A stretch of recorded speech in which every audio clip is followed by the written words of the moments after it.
Hi, friends. It's been a long time since I've been live. And it's storming outside. I'm here still in Missouri, and everything feels a little bit surreal right now, but not in a bad way. I was just running around in the rain outside with my love, and we've been having such a good conversation all morning about um, what's happening in our worlds inside and outside. And what's really been coming through so big for me, it's been hard to go live on Facebook. I haven't, hi Lori, it's good to see you. I've been doing my podcast and that's been wonderful. And yet being, visible on Facebook has been a bit, I don't know, sometimes it feels a little exposed.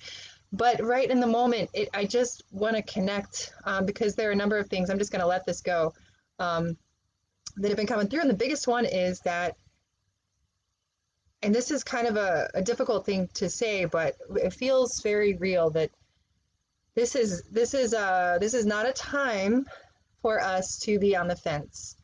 I'm I've been saying this to myself too. I mean, on the fence around whether or not we want to be here on the planet at this time.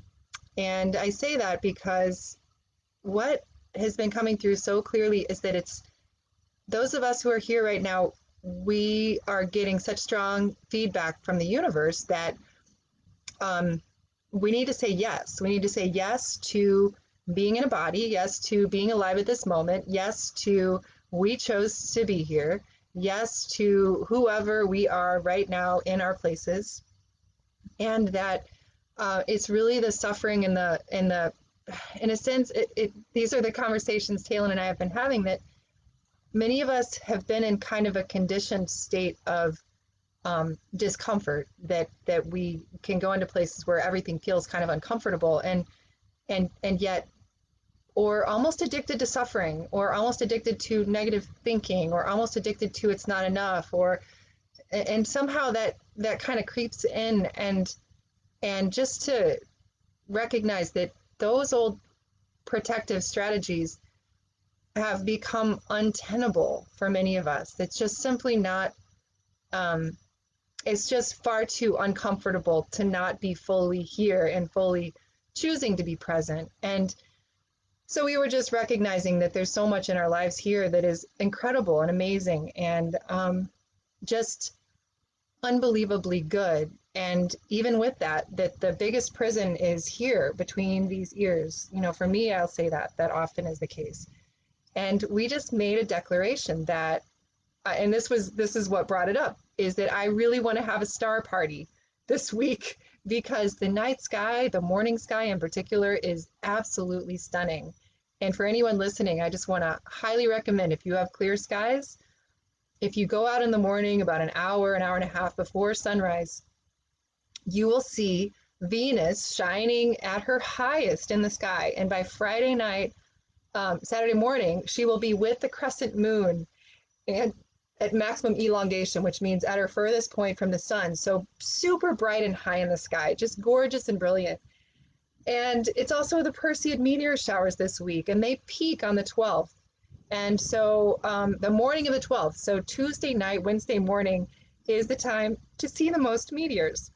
And so with that, and with in the morning sky now, you can not only see Venus, but also Sirius within, for many of us, at latitudes that are, if you're latitude 30, like 38, 39, 40, I think anything below that, then you should be able to start seeing Sirius, the brightest star in the sky, beautiful, the dog star, the star that has the deepest connection with Isis. That star is also becoming visible in the morning sky as well. And we have the Perseids, and then even for some of us, if we have a good horizon line, you can see Venus in the morning sky, you can see Saturn and Pluto. I mean, Saturn and Jupiter are in the sky, and you can see them all night long. In the morning, they're setting in the west. Um, in Mars, I can't miss Mars. Mars is so present and active and alive right now. So all of these stars, all these planets are activated right now. They're very visible. And working with them, spending time with them is a very powerful practice, and it's just gorgeous. So we wanted to have a star party. I was really excited to have some family members over, my amazing little niece, other friends that we haven't seen for a while to have a star party like we used to have when I was a kid. We would watch the Perseid meteor showers and sleep out under the lawn, under the sky. And come to find out that it's going to be storming supposedly all week.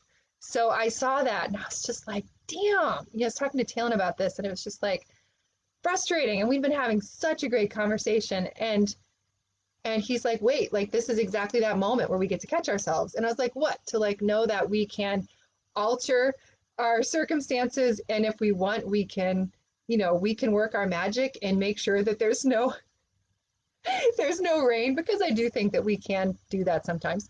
And so that's part of it. If it was that important to us, perhaps we could exercise our powers to set such a clear, strong intent. But the other thing that he was saying that actually felt to me more empowering and more exciting about it was just to say yes, like just to say yes, that it's raining this week. Maybe it'll stop raining. I don't know. But that's the reality of it. And what is the gift in it? And this is not fatalism. This is not about accepting anything and everything that's happening around you, but it's more of it's an embracing of exactly where we are. It's such an interesting dynamic. So trust, embracing of where we are.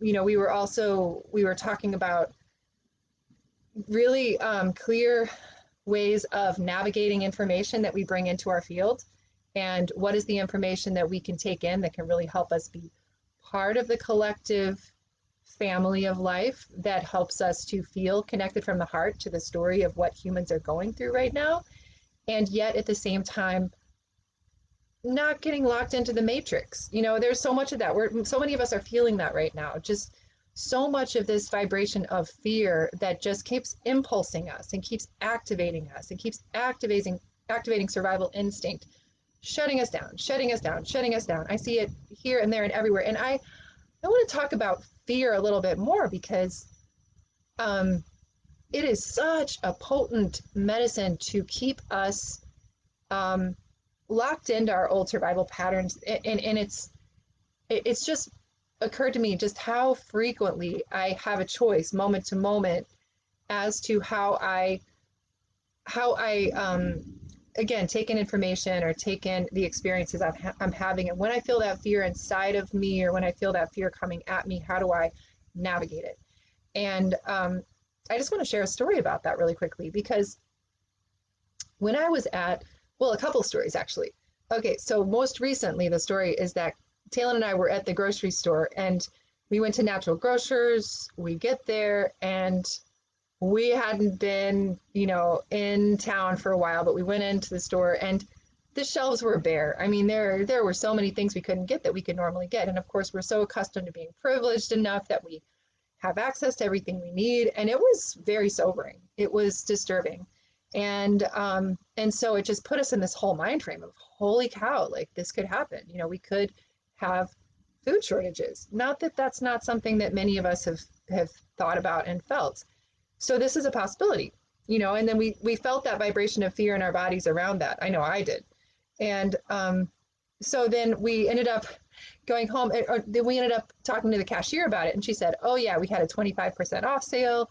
Everybody was here. We sold a ton of stuff. Like, so that's why. The other day also, Talon went to Walmart. Same thing. A lot of the shelves were empty. And, it was this moment of, oh, holy cow, like this is a forecasting potentially. This could happen. And I don't mean to say that it couldn't, because we recognize that this is a time of profound radical change here in the US, and that our food systems need serious bolstering. But in both of those circumstances, again, with the Walmart shelves, that experience, I come to find out, I talked to another friend who said, well, actually it was Sunday, and Sunday people tend to go to Walmart in Boonville, close to where I live. And let me say, I don't love to go to Walmart, but every once in a while we're close to it. And yeah, it's weird. Anyway, so Talon had gone, and there was a lot of empty shelves, but so Patty, my local friend who lives here in this rural area, was just like, people go on the weekends, so by Sunday, a lot of times they're running out of things, because that's when everybody's in the store. So again, that there was all this fear that had kind of come up, but there needed to be more of an investigation to say, okay, is that really where we're at right now? And so I think a couple things about this. One is, I very much like to work with dreams. And one of the practices in dreams is to know that our dreaming body is always traveling into the future and scouting out possible futures for us. And so sometimes when we get a nightmare or we have some kind of a really scary experience in our half awake, half asleep state that seems really magnified out of the blue and it's really scares us, then we can realize that possibly that could be a future event that could happen based on the energy as it's moving right now. So this is it's something trying to get our attention, our dreaming body, a greater intelligence within us is scouting into the future and saying this could happen based on the energy now. So there's a forecasting kind of experience that can come about. And you could say part of the soul intent of that is to have access to our greater intelligence so that we can look out and see how are the energies moving now. And then when we get that information through that nightmare, there are different ways we can navigate that. And so, for example, I could say looking at the food on the shelves and what happened with that and getting kind of impulsed or feeling that sensation of fear, like, holy cow, food shortages, that is also reflecting a collective fear right now. It's also reflecting a reality, a truth that says we need to be bolstering our food systems. Our economy here is faltering. There's a lot of reality around that in 3D. And at the same time, this is something that actually isn't true at this point. That's not what the issue is, at least where we live, where we are. It doesn't mean we shouldn't be concerned about what's happening in food deserts in different areas, but also it's important to acknowledge where your power lies, where we live right now, where we are right now, what's actually happening, and to be curious and to ask questions about what's really happening versus this kind of vague encompassing fear that keeps getting triggered that may not be accurate. So with dreams, when you have a dream that might suggest something specific that might happen in the future that you're afraid of, I've found a number of times that in my practice, part of what I can do is I can go back into that dream as part of a meditation. But when I do that, I don't go alone. I don't go unconscious. I go with my guides and allies. I go in with spiritual support. And so when I go into that nightmare, that fearful dream, then part of the purpose of that is to do an investigation. So to really learn more about the texture, the taste, the potential things that could unfold, how it is that this scary event might happen, what are the roots of it, what caused that event to happen.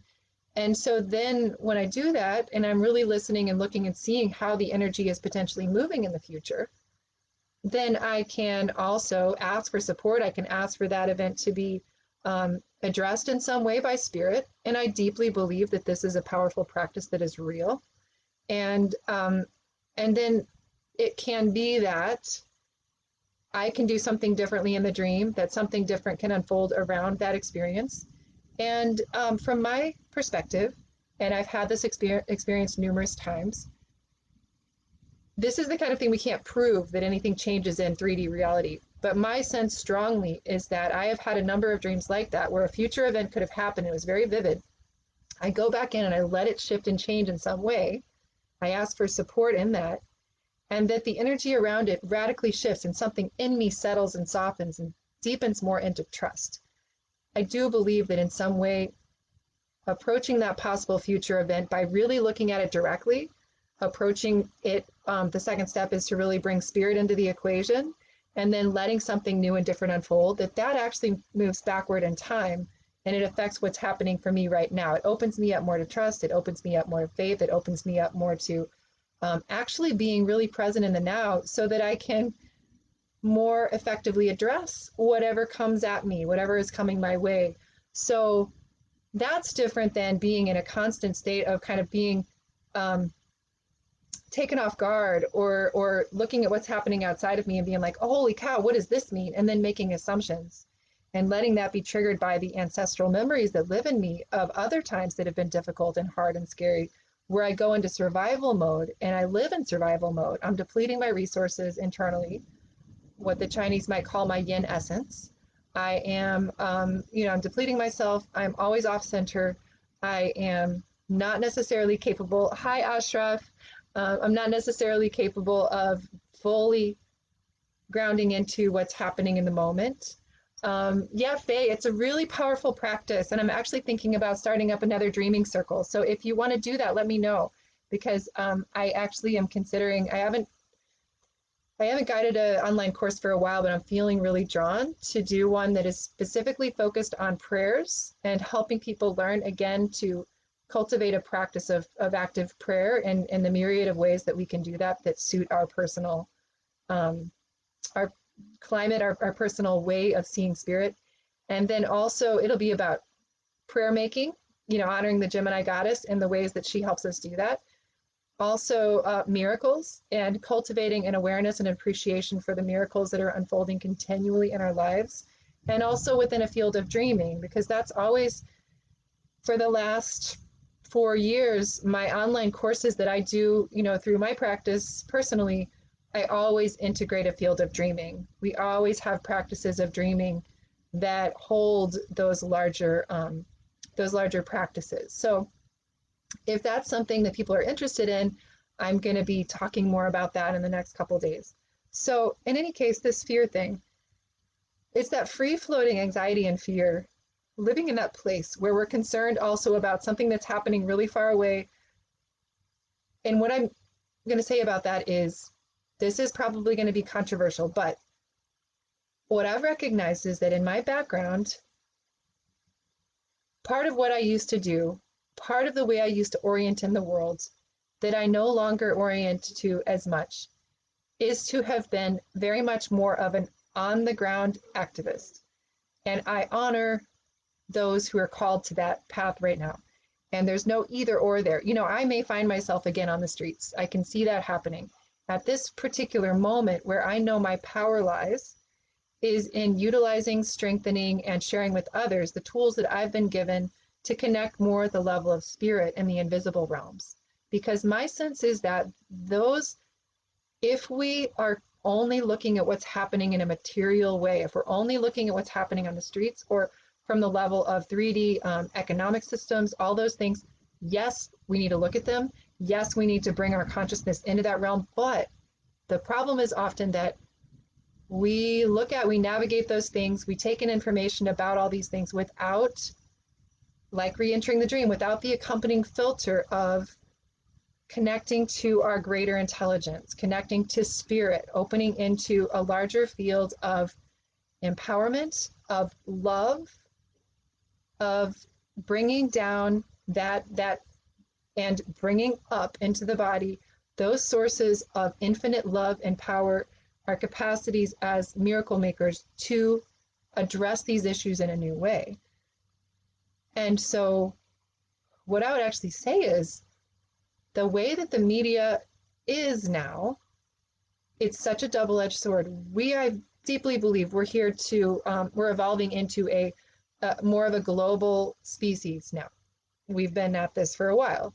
So we're here to see ourselves as part of this larger human family and larger earth family. Not just human, we're more than human. So we're the deeper pulse right now that I'm most deeply dedicated to is helping human beings reconnect with our more than human intelligence, the Gaia intelligence that we were disconnected from, cut off from the roots from, cut off from our roots in the sky, cut off from our roots in the earth. My deepest devotion now is to reconnect and reweave that sacred dimension to human life. So we're a global species now, and we're waking up. Our consciousness is waking up to that. So this is why, for me, it feels still important to get a homeopathic dose of what's happening in the world around me. I want to know what happened in Beirut. I want to know what happened with that earthquake in North Carolina. I want to know what the majority of the globe is seeing and feeling and thinking about COVID in their community, in their country, because that's the collective reality that we live in. However, it is this delicate dance that we do and that I do to also continually return to my sovereignty to say, well, who am I as an antenna of Gaia and as an aspect of the divine of the creation? Who am I? What is my perspective? Where am I to focus my attention? And I think there's some hubris in right now we're in a Venus and Gemini cycle. This is a 1.5 year long cycle. It started in June. So when whatever sign Venus is in when she begins a cycle has to do when she's in morning star phase, which is now, it's an 8-month phase. Collectively, we are encountering the shadow of that particular archetype of sign. And we have an opportunity as Inanna in the Sumerian descent story. Inanna was Venus. At this phase of the Venus journey, at this phase of the Inanna story, we're being asked to lay down, to surrender, to let go of whatever has been distorted in that astrological archetype. So right now it's feminine Gemini. And some of the shadow of feminine Gemini is to be, well, there's a lot. There's a lot of beauty too. But she kind of thinks she can be everywhere at once. She kind of believes that she doesn't need to be embodied. I will say this, I'm a Gemini moon woman. This is where I come in. This is what my lineage is. This is what my strength is. It's also my shadow. There's always been a part of me that believed I could be everywhere at once. So part of how that can look is I'm a global citizen. I'm going to pay attention to everything's happening. And then when we're trying to be embodied and rooted and connected to the earth, part of us thinks we need to address every issue happening around us all right now by ourselves.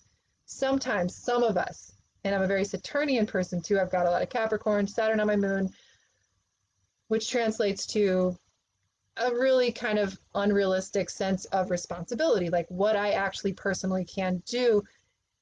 And when I say unrealistic, part of what I mean by that is the Gemini self doesn't really acknowledge 3D reality. We understand we are spirit, we can be everywhere.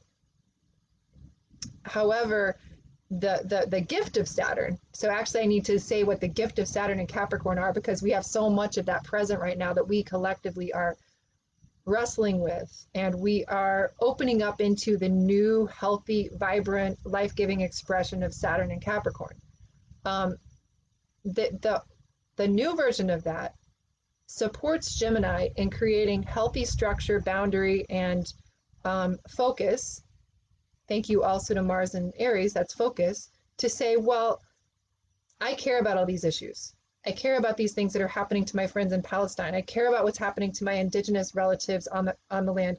I care about what's happening to our Black communities and what has been happening for so long, which I will just say it's modern day slavery, is particularly within the prison system for Black people. And also I would say that for the human spirit, we have been in many ways in our modern culture, there are many ways that people have been kind of remained, kind of chained to old patterns, old ways of being. Anyway, so I care about all these issues.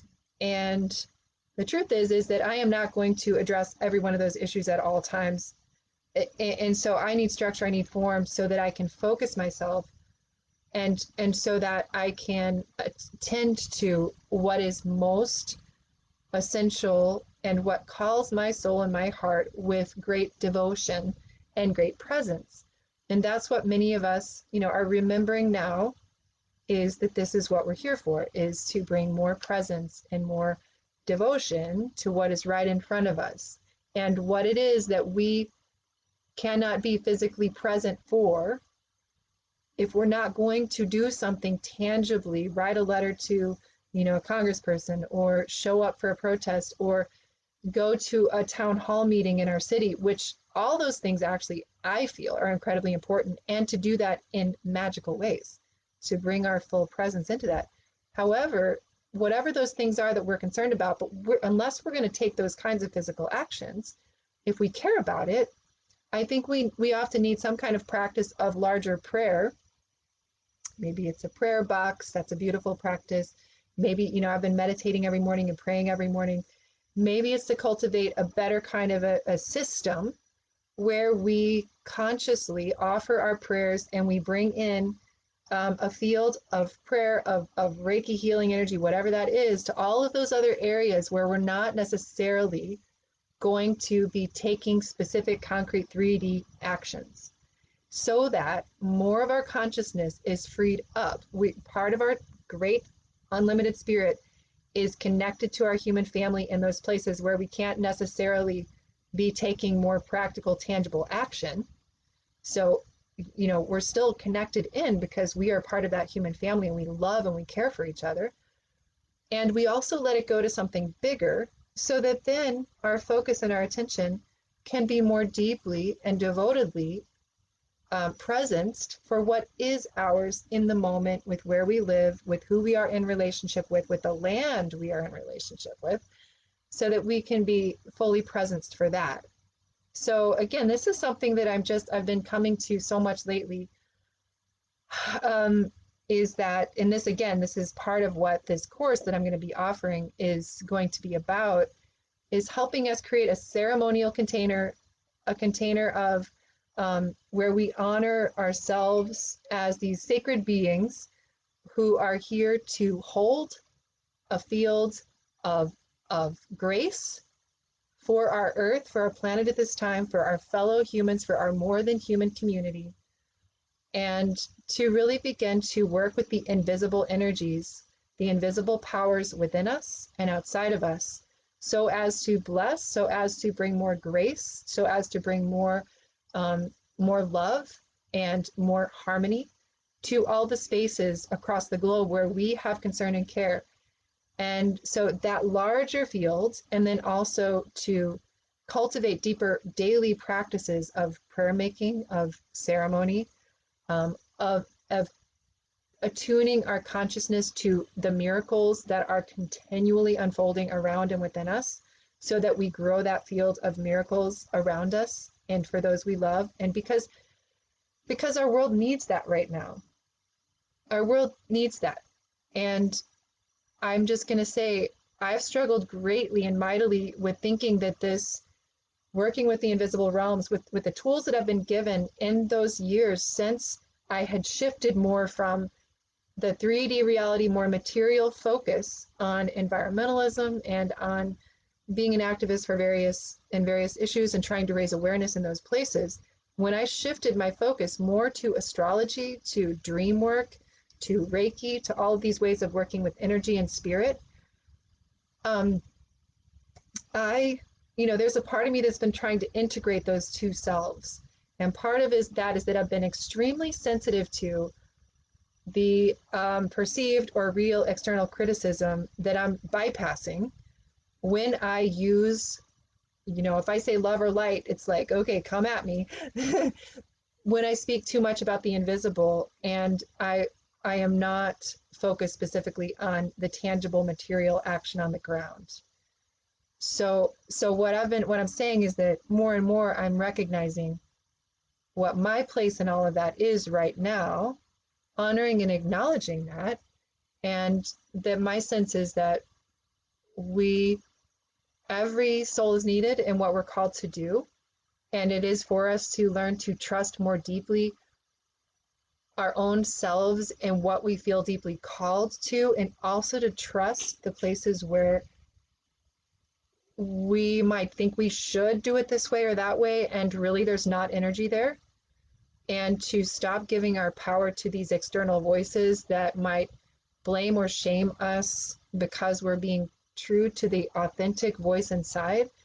As I eclipsing justice, I think there was a recent, about a month ago, when everything was happening with Black Lives Matter and George Floyd, there was a group associated with the Priestess Process and Elena Kalila, her work, where there was a beautiful woman who was speaking to the social justice, the need for us to engage in social justice in different ways. And I love the way she said it. She said, there are so many lanes in this highway.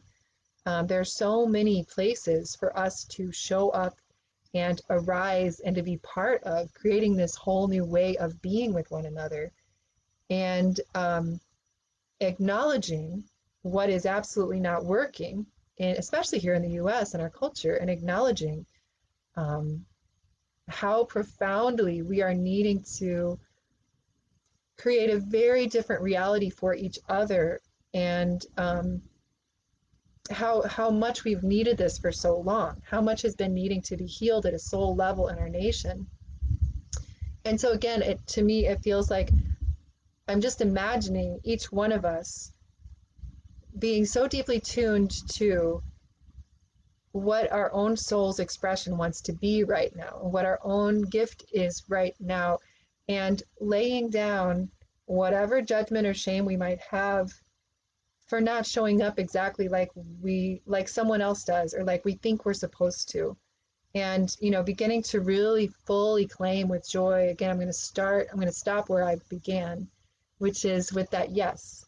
And so Talon and I just we were running out in the rain naked because we have this beautiful little farm that our friends um, had purchased and that we've been kind of co-creating community with, that they've left for work for a couple of months, and so it's just me and Talon, and so we were running around in the rain naked, and we came back in, and it was just like this feeling of, again, I'm going to get all the way around now. So whatever's happening this week, it's raining all week. I wanted to watch the meteor showers, boo, hiss, first world problem, to say yes to it.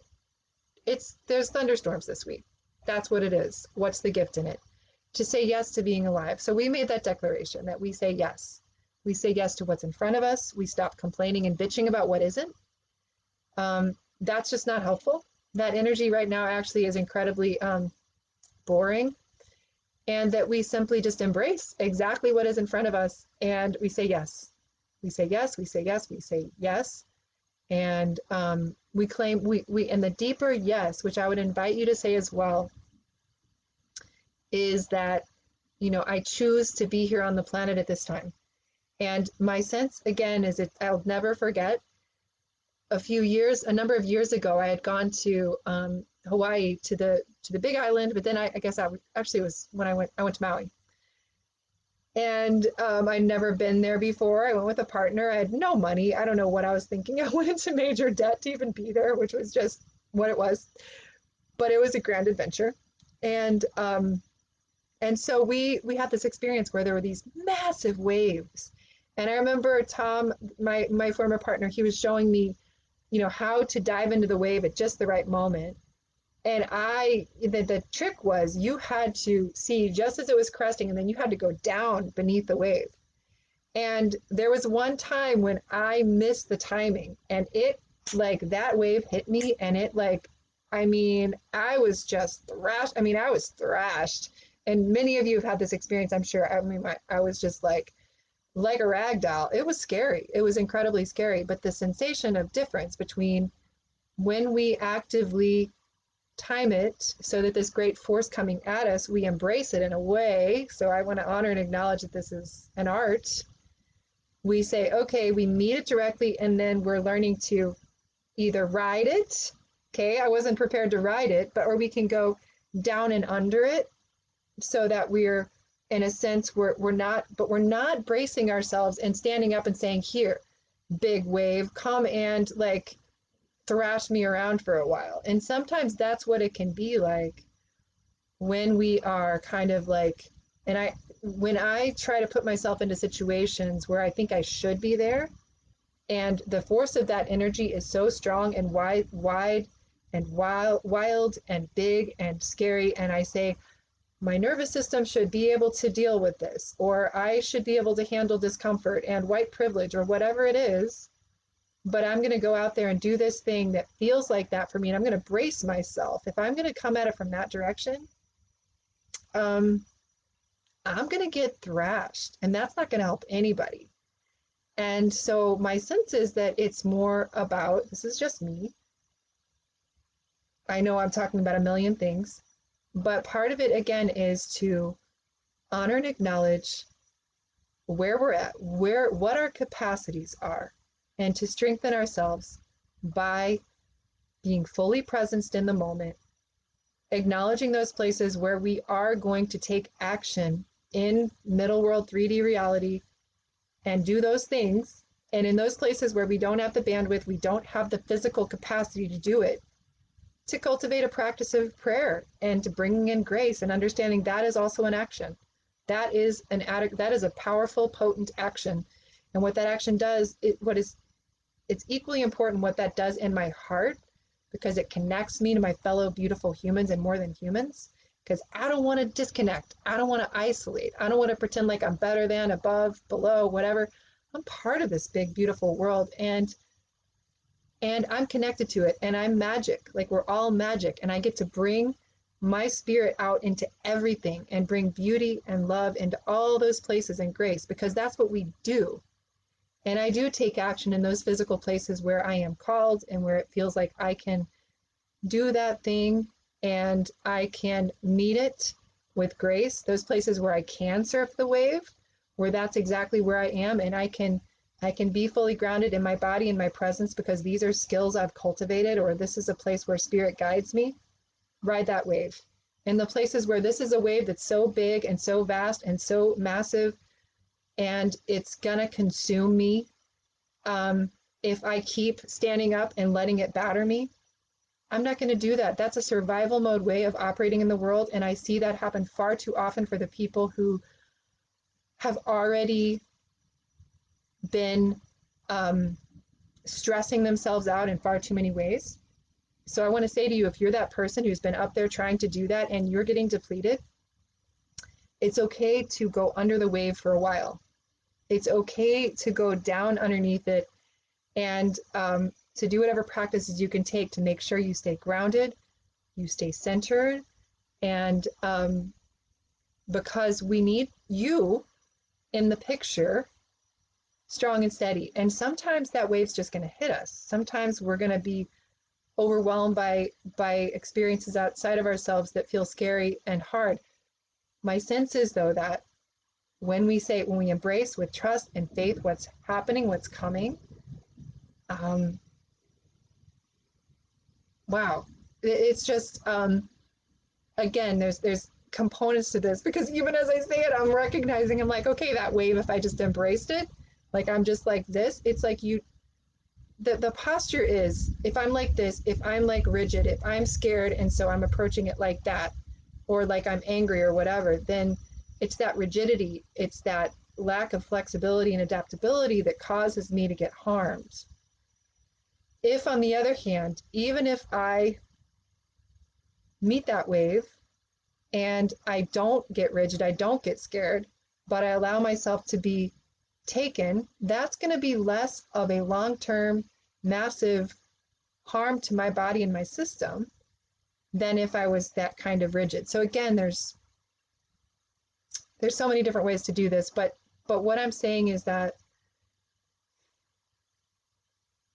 it feels so essential to be able to stay present in this time of such profound intensity, to stay really present in the moment, really present in the now, really grounded in our bodies, really following our intuition and the skills we've cultivated to be able to meet what's coming in the most graceful way.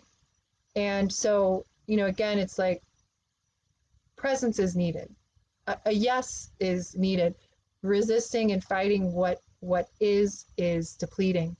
So in any case, that's my very long kind of little note, and I hope you're having a beautiful day, and that whatever it is that you are meeting in your life right now, may it be, if it's difficult, may it be softened by grace. If it is, also honoring there are many of us right now who are being deepened by experiences that may feel sorrowful, that may feel difficult, that may feel painful, and that's very real also. So if that's true for you, may you also be in the experience of being held in community, in the community of life, as much as the community of other humans. May you, if you are experiencing difficulty, and I think many of us are having this very much of a veering, one day can feel really incredible and the next day you're just down. That's the energy of right now. That's what it is. So wherever you find yourself, if you're in that down moment, which I've had plenty of too, we're in this together. May you feel held by the family of life. May you find your way again into a place of trust. May you find your way again into knowing that you belong in this world at this time, and that we need your presence. And so that's just how I'll complete. And sending so much love to everyone who is listening now and listens in the future.